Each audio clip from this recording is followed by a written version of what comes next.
સુરતના કામરેજમાં વિભાગ નાગરિક બચત અને ધિરાણ કરનારી સહકારી મંડળી લિમિટેડની 30મી વાર્ષિક સાધારણ સભા મળી હતી। સુરતમાં આવેલ કેળા મંડળી કામરેજ ખાતે આયોજિત સામાન્ય સભામાં હોદ્દેદારો અને સભાસદોએ ઉપસ્થિત રહી વિવિધ કામોને બહાલી આપી હતી। કામરેજ વિભાગ નાગરિક બચત અને ધિરાણ મંડળી છેલ્લા 30 વર્ષથી કાર્યરત છે, ત્યારે મંડળીની આજે 30મી વાર્ષિક સાધારણ સભા સુરતના કામરેજની કેળા મંડળી ખાતે યોજાઈ હતી। આ સભામાં મંડળીના પ્રમુખ સહિત ડિરેક્ટરો હાજર રહ્યા હતા, તેમજ કામરેજ નાગરિક મંડળીના સભાસદો પણ ઉપસ્થિત રહ્યા હતા। આજની સાધારણ સભામાં વિવિધ કામોને બહાલી આપવામાં આવી હતી, જેમાં સંસ્થાના અને 2023-24ના વર્ષનો હિસાબ તથા અહેવાલ વ્યવસ્થાપક સમિતિ દ્વારા તૈયાર કરવામાં આવ્યો હતો, જેની મંજૂરી બાબતે ચર્ચા કરાઈ હતી। તેમજ વ્યવસ્થાપક સમિતિએ ચોખા નફાની કરેલ વહેંચણીને બહાલી આપવા પણ ચર્ચા થઈ હતી।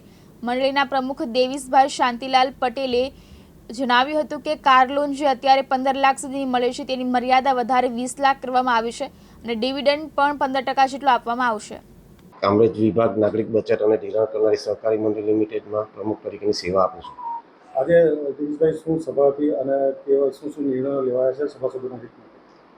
આજે મંડળીની 30મી વાર્ષિક સાધારણ સભા રાખવામાં આવી હતી કેળા મંડળીમાં, અને સારા વાતાવરણમાં સભા પૂર્ણ થઈ હતી અને કોઈ સભાસદોના કોઈ પ્રશ્નો હતા નહીં ને અમારા વહીવટથી સભાસદોને સંતોષ છે। શું ડિવિડન્ડ અને કાર લોનમાં શું વૃદ્ધિ કરવામાં આવી છે? 15% ડિવિડન્ડ સર્વાનુમતે નક્કી કરવામાં આવ્યું છે અને કાર લોનમાં 15 લાખ રૂપિયા, આજ સુધી કાર લોન 15 લાખ રૂપિયાની આપતા હતા, હવે 20 લાખ રૂપિયાની આ જનરલ સભામાં મંજૂર કરવામાં આવી છે। આ સિવાય બીજી કોઈ લોનો કંઈ ફેરફાર થયો?